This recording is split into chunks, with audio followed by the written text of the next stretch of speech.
ಸಾರಿಗೆ ಬಸ್ ಹರಿದು 4 ವರ್ಷದ ಮಗು ಮೃತ.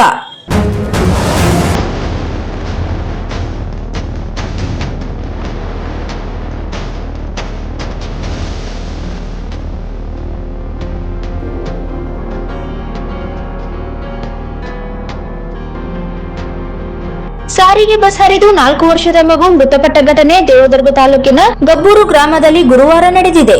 ಮೃತ ಮಗುವನ್ನು ಗಬ್ಬೂರು ಗ್ರಾಮದ ವಿದ್ಯಾಶ್ರೀ 4 ವರ್ಷ ಎಂದು ಗುರುತಿಸಲಾಗಿದೆ.